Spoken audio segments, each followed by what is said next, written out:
São 8 horas e 28 minutos pelo horário de Brasília. O repórter Rodrigo Vilela também acompanhou ontem o julgamento no Supremo Tribunal Federal, que formou maioria a respeito da questão do marco temporal. Ele vai trazer os detalhes para a gente agora aqui e segue apurando a história do INSS para voltar ao longo do Jornal Gente, hein, Vilela? Isso mesmo, Pedro. No caso do marco temporal, o Supremo Tribunal Federal deve concluir hoje esse julgamento. Já temos maioria para derrubar o que o Supremo classifica como tese do marco temporal. Temos os votos já favoráveis a essa derrubada dos ministros Gilmar Mendes, também Flávio Dino, Cristiano Zanin, Luiz Fux, Alexandre de Moraes e ainda de Dias Toffoli, do ministro Dias Toffoli. Essa lei, ela determina que os povos indígenas podem reivindicar terras ocupadas até a promulgação da Constituição em 5 de outubro de 1988. Atualmente são cerca de 900 mil quilômetros quadrados nessa insegurança jurídica que podem ser alcançados por essa nova decisão do Supremo Tribunal Federal. E aí tem uma decisão do Supremo Tribunal Federal, do STF, que estabelece um prazo de 10 anos para que a FUNAI finalize essa demarcação territorial. Houve manifestação, claro, sobre essa decisão, sobre essa atuação do Supremo Tribunal Federal na classe política. Quem se manifestou foi o deputado federal Evair de Mello, do PP, que falou sobre o assunto. Nós até temos um trecho da fala do deputado. Vamos ouvir. Isso traz insegurança jurídica e instabilidade, porque quem produz legislação deve ser o parlamento. E ao Supremo Tribunal Federal cumpre o seu papel constitucional. E essa não é uma matéria, porque data específica não permite dupla interpretação. Essa votação ela acontece no plenário virtual, fica aberta até às 23 horas e 59 minutos desta quinta-feira. Volto com vocês. Obrigado, Vilela. A gente tem falado muito sobre esse assunto e vamos chamar mais uma vez uma especialista para trazer algumas considerações para você que acompanha o Jornal Gente. Ex-senadora, jornalista Ana Amélia está conosco hoje aqui, comigo, com o Cláudio Humberto e com o Guilherme Macalossi, para conversar um pouquinho sobre esse assunto. Já era esperada essa decisão do Supremo Tribunal Federal? Quais são os próximos passos agora? O que a senhora espera a respeito desse assunto de demarcação de terras no Brasil? Senadora, bom dia para a senhora. Bom dia, Pedro. Bom dia, Cláudio Humberto. Bom dia, Macalossi. Bom dia aos telespectadores que acompanham a Band News nesse momento. Olha, veja só, Pedro, de novo, aquele tema que incomoda brasileiros e todos os investidores que pretendem estar aqui no Brasil. A questão da segurança jurídica. A Constituição de 88 tem 37 anos. E desde 2023 estamos nessa disputa entre o Supremo e o entendimento, a interpretação do texto constitucional de 88, que definiu que 5 de outubro de 1988 era o prazo final para as demarcações que deveriam ter sido feitas até aquele momento. Pois o Congresso entendeu que era preciso respeitar o que os constituintes decidiram em 88. E em 2023, decidiram também propor uma emenda constitucional para manter exatamente o que continha nesse texto constitucional de 88, relativo à demarcação das terras indígenas. Agora, o Supremo volta a confirmar a inconstitucionalidade desse texto. E, para isso, chegaram até os ministros Alexandre de Moraes e o ministro Gilmar Mendes a tentar um entendimento de, pelo menos, pagar, indenizar as benfeitorias que estavam feitas naquelas terras que, eventualmente, pertenciam aos indígenas e que o proprietário privado havia comprado. Todo mundo que comprou terra nessas áreas ditas indígenas fez de boa fé, com documentação fornecida pelo Estado brasileiro. Não importa se seja o município, seja o Estado, seja a União, é o Estado brasileiro.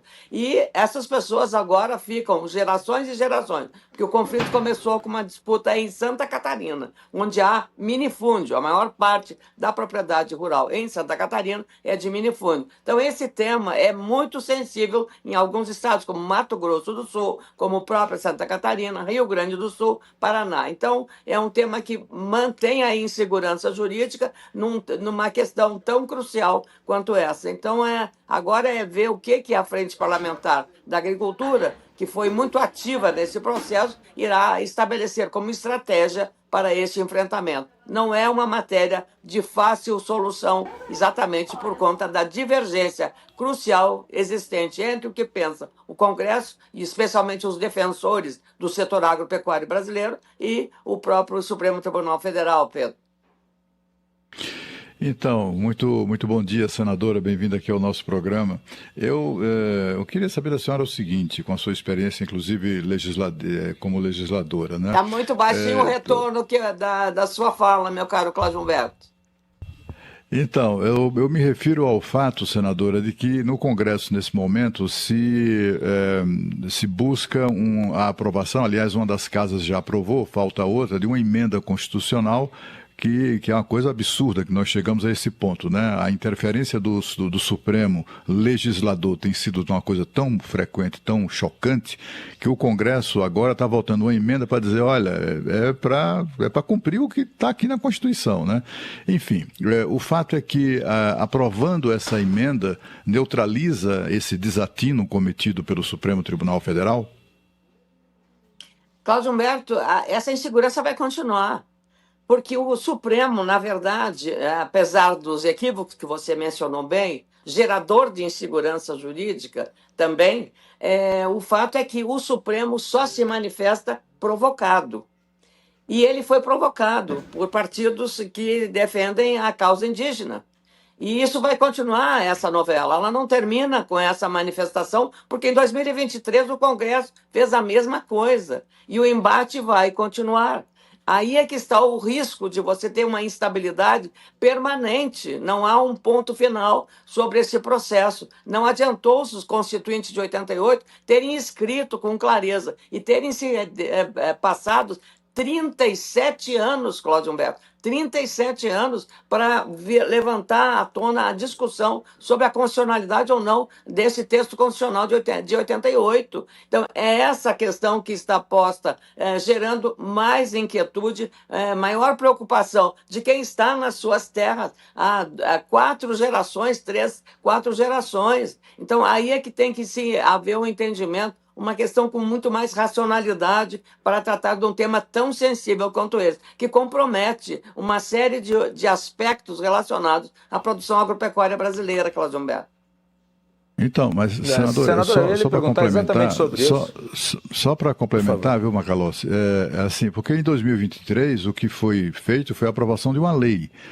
Uma lei, portanto, é menor do que uma emenda constitucional, sem dúvida nenhuma, né? O que agora está em curso no Congresso é a aprovação de uma emenda constitucional. Aí fica difícil o Supremo Tribunal Federal dizer que a Constituição está inconstitucional, né? Que um artigo da Constituição é inconstitucional. O que eu queria saber é exatamente isso. Porque agora já não é uma questão mais de aprovar uma lei, como aconteceu em 2023, mas uma emenda constitucional. Isso não corrige ou de alguma maneira não susta essa insegurança jurídica, só pelo menos nesse caso aí do marco temporal? É uma boa questão, Cláudio Humberto. Seria a lógica de que a emenda constitucional entraria no texto constitucional. Mas o texto constitucional já estava claro nisso.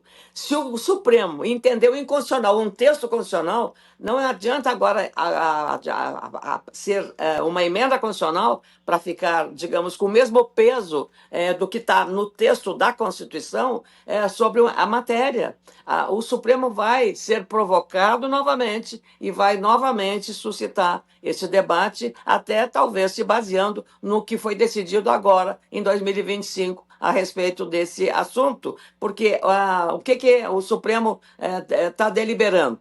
Não é só sobre a 2023. Ele está deliberando porque em 2023 ele exatamente derrubou aquilo que foi provocado, porque discutiram o termo constitucional. Não era a lei ordinária, era o termo constitucional, que estava na Constituição de 88. Então, agora, essa emenda constitucional colocada pelo Congresso terá, a meu juízo, pelo comportamento da Suprema Corte e pelos demandantes da causa junto ao Supremo, vai continuar nessa mesmo debate de para e anda, para e anda, para e anda. É lamentável que o país, com esse poder que tem no setor agropecuário, mantenha essa insegurança jurídica e aí provocado pela Suprema Corte, que deveria dar estabilidade, pelo menos para quem está trabalhando no campo. Então, realmente é uma situação que vai continuar nesse mesmo rito que aconteceu até agora,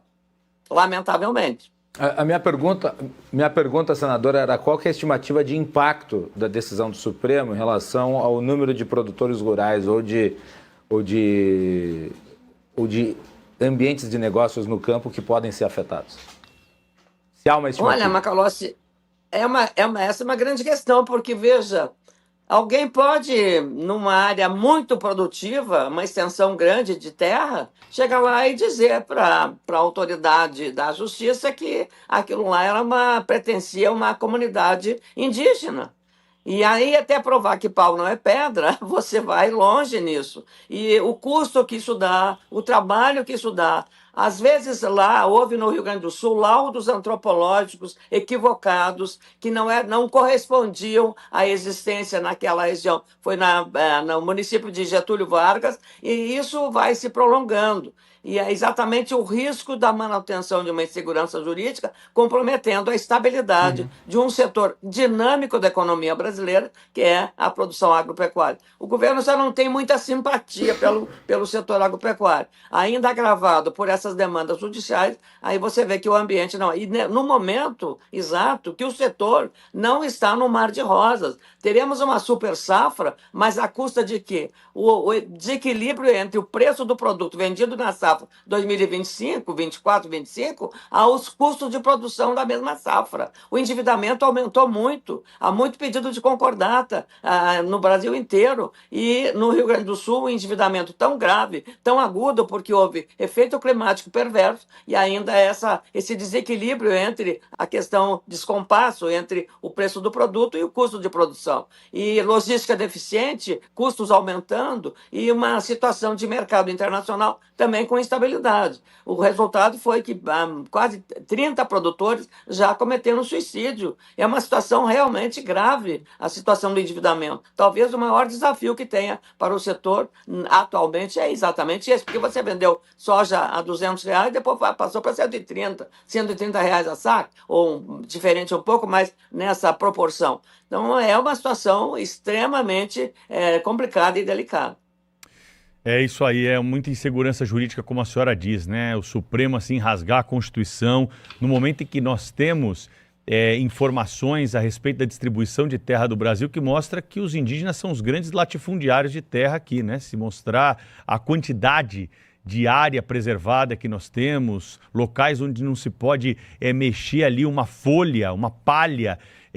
Muitos deles vivem em situação absolutamente de pobreza, de nenhum desenvolvimento, enquanto que em outros locais nós temos outro olhar, né, para o desenvolvimento dessa região. E eu sempre lembro aqui, senador, um dado que a gente trouxe lá da COP30, da Conferência de Belém, quando na AgriZone nós mostramos a atualização da distribuição de terras no território brasileiro. 66% de território preservado, terra fértil, né? Isso ninguém tem no mundo, mas esse debate, esses dados, eles ficam muito, muito distantes quando são contaminados por ideologia e outros interesses econômicos de fora do Brasil, que aqui estão presentes, representados principalmente por ONGs. Mas eu queria aproveitar a presença da senhora aqui para tocar só também... para lembrar, acrescentando, Pedro, acrescentando que no caso dos indígenas, estavam morrendo indígenas de fome. Sim. Morrendo de fome na Amazônia, naquela riqueza lá. Então é realmente uma situação que você tem que olhar com um outro olhar, né? Eu queria aproveitar a presença da senhora para perguntar também, Cláudio, sobre o acordo Brasil-Mercosul-União Europeia, né, que está na ordem do dia. Aliás, a gente tem um trechinho do que o presidente Lula falou ontem para perguntar aqui para a senadora Ana Amélia a respeito desse tema. Vamos ouvir o que ele disse sobre esse assunto. É importante lembrar que nesta reunião do Mercosul, Era para ser no dia 2 de dezembro. Eu mudei para o dia 20 de dezembro, porque a União Europeia pediu que ela só conseguiria aprovar o acordo com o Mercosul, sabe, no dia 19. E eu agora estou sabendo que eles não vão conseguir aprovar. Está difícil, porque a Itália e a França não querem fazer por problemas políticos internos. E eu já avisei para eles, se a gente não fizer agora, o Brasil não fará mais acordo enquanto eu for presidente. Tá, é bom saber. Faz 26 anos que a gente espera esse acordo. 26 anos. O acordo é mais favorável para ele do que para nós. O acordo é mais favorável para ele do que para nós. O Macron não quer fazer por causa dos agricultores deles, a Itália não quer fazer não sei por causa do quê. O dado concreto é que nós do Brasil e nós do Mercosul trabalhamos muito para aceitar esse acordo e passar uma ideia nesse momento em que você tem um presidente dos Estados Unidos querendo fragilizar o multilateralismo e fortalecer o unilateralismo. Nós queríamos fazer um acordo para mostrar ao mundo que uma população de 722 milhões de habitantes e um PIB de 22 trilhões de reais estavam fazendo um acordo para defender o multilateralismo. Então, eu vou para Foz do Iguaçu na expectativa de que eles digam sim e não digam não. Mas também, se disser não, nós vamos ser duros daqui para frente com eles. Senadora Ana Amélia, quais são as suas considerações e expectativas aí depois dessa aí? O presidente Lula disse que ou vai ou racha. Mas é.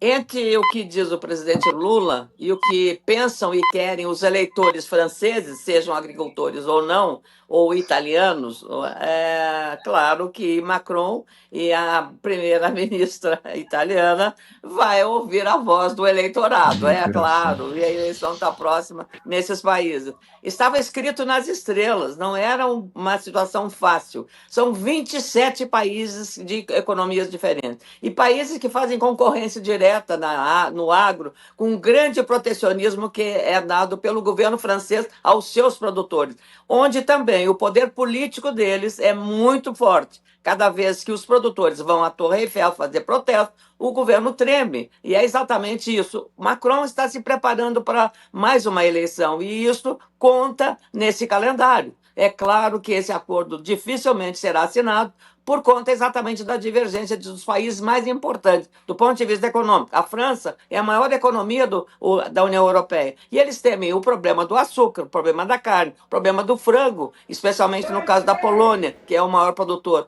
Então não é fácil esse acordo, até porque, veja, você vê um silêncio ensurdecedor dos demais líderes do Mercosul, que não estão aí e muito interessados também, certamente, que são exportadores de carne, especialmente como a Argentina e o Uruguai, estão silentes em relação a esse tema. Então, a gente torce para que dê certo, é muito importante, o Brasil ganha com isso, o agronegócio brasileiro é muito competitivo e é isso que assusta os produtores franceses. Eles são subsidiados, é histórico a garantia de subsídios que eles têm lá. As proteções aqui são zero, você tem custo de dinheiro caro, você não tem seguro adequado, não tem seguro de renda e uma série de outras deficiências. Quer dizer, é uma situação incomparável com a situação que vivem e que tem os produtores europeus em relação ao agronegócio.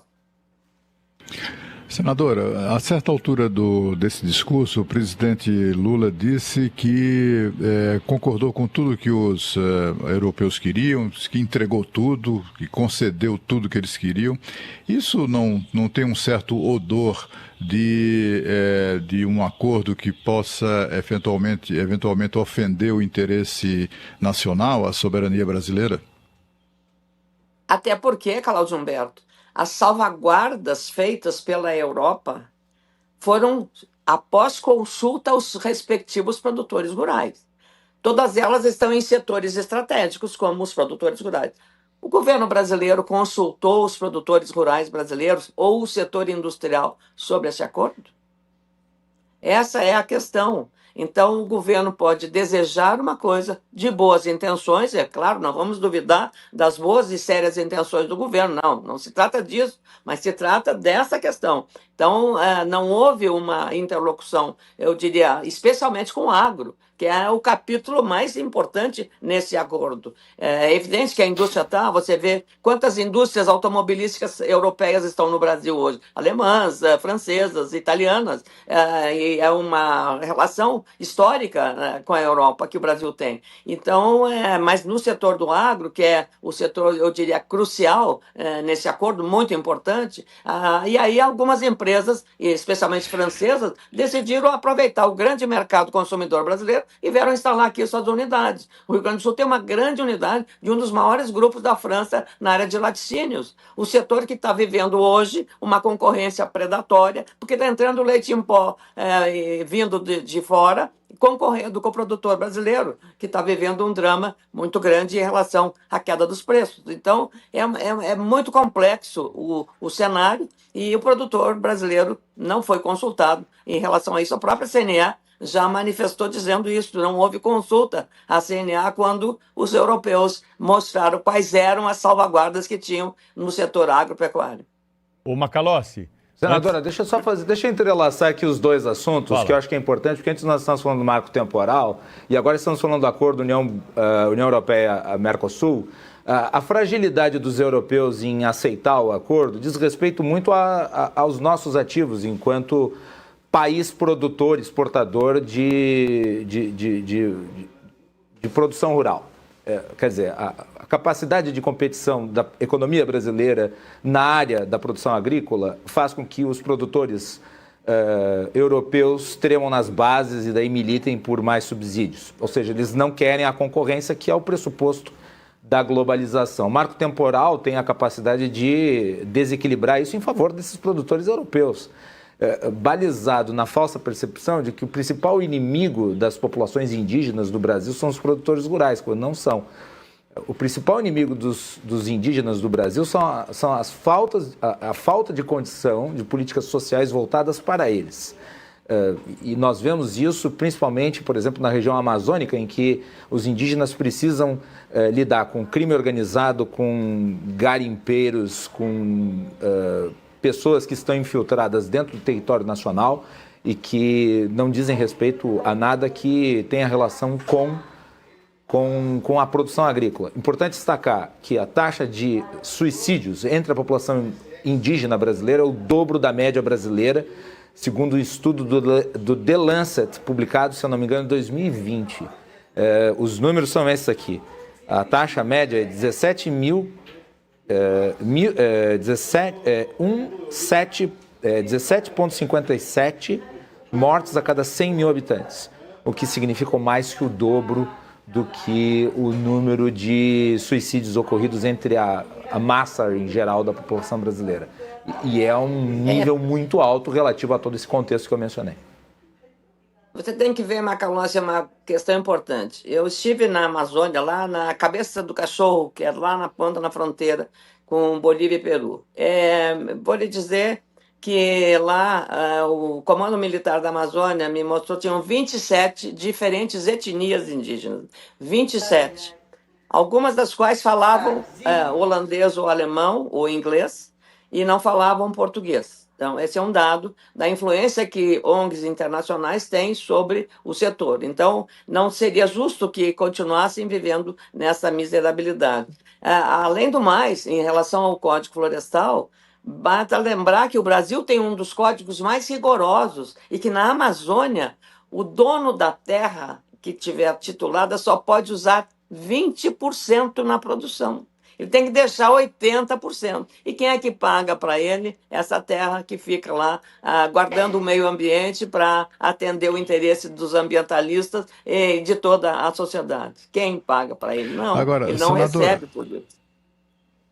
Senadora, os ministros do Supremo podiam dar exemplo, né? Se eles acreditam tão firmemente nesse desatino que cometeram, poderiam, por exemplo, fazer uma doação de suas propriedades aos indígenas, né? O ministro Gilmar Mendes, que é herói dessa causa aí, não é? A família dele é proprietária de vastas áreas de terra lá no Mato Grosso. Por que não doá-las aos indígenas? Eu acho que seria um bom começo, digamos assim, para colocar em prática o que eles pretendem. É um bom questionamento, meu caro Cláudio Humberto. A questão é tornar prático uma ideia tão genial quanto essa, mesmo que seja provocativa, né? Afinal, o ministro que é de Diamantino, no Mato Grosso, o celeiro agrícola brasileiro hoje, mas certamente isso não está contando para efeito prático, né, Cláudio Humberto? É realmente uma situação inusitada pela situação de manter a insegurança jurídica. Essa situação, para mim, no meu ponto de vista, mais grave. Então, realmente não dá para entender que mantenha-se num país que tem um protagonismo na produção de comida para o mundo, para o Brasil, para os seus mais de 250 milhões de habitantes, e também fornecer comida para o mundo. Então, você manter em segurança pessoas, como eu disse, de boa fé, adquiriram a colonização que veio. Sinop leva o nome de uma empresa colonizadora que veio lá do sul para vir até Sinop e se transformar no que é hoje como celeiro de produção. Então, realmente é uma situação, eu diria assim, inexplicável do ponto de vista de quem teria a responsabilidade de assegurar a manutenção da segurança jurídica e respeitar o que o Constituinte, o legislador, decidiu lá em 88. Para finalizar, só vou trazer duas informações do que foi dito aqui. Nessa semana a gente teve a divulgação, né, senadora, de que o Brasil se tornou o maior produtor de carne bovina do mundo, superando os Estados Unidos. O relatório foi divulgado aí na terça-feira e o Brasil deverá produzir 12 milhões de toneladas nesse ano contra 11 milhões dos Estados Unidos. É a primeira vez que o Brasil ocupa esse posto. Parabéns aí a quem atua nessa área do agronegócio brasileiro. E a outra informação sobre o acordo Mercosul-União Europeia, precisamos lembrar que a Itália ficou contra, né, também, depois dessa história de se falar da cassação da Enel aqui. Porque tem um movimento político, a gente tem falado sobre isso bastante, que acaba tendo reflexos, né? O governo italiano tem uma parte da companhia e com essa história de romper contrato, isso também acabou entrando na discussão e vamos ver no que vai dar essa história aí no fim de semana. Senadora? Tu vai dar em pizza napolitana, Pedro, viu, isso Pedro? Pretexto porque, de fato, a situação da Enel é uma situação insustentável lá em São Paulo. Agora, claro que quando você quer, você coloca pelo em ovo, como a gente fala no popular. E é isso que está sendo feito em relação a ter uma justificativa injustificável para impor esse... E mais, na questão da carne que você lembrou, o Brasil com altíssima qualidade sanitária, tem a política sanitária mais avançada do mundo em relação ao setor de proteína animal. Então, estamos muito bem na fotografia e é exatamente isso que assusta os europeus. Senadora Ana Amélia, muito obrigado sempre por conversar conosco aqui na Rádio Bandeirantes, Band News TV, no Jornal Gente. Foi um prazer recebê-la. Até uma próxima. Obrigada pela oportunidade. Não sou senadora, ex-senadora, jornalista. Uma vez senadora, sempre senadora. E faz muita falta Obrigada. Lá. Bom trabalho. 8h56 da manhã, você está acompanhando as notícias do dia aqui no Jornal Gente. Na sequência tem mais.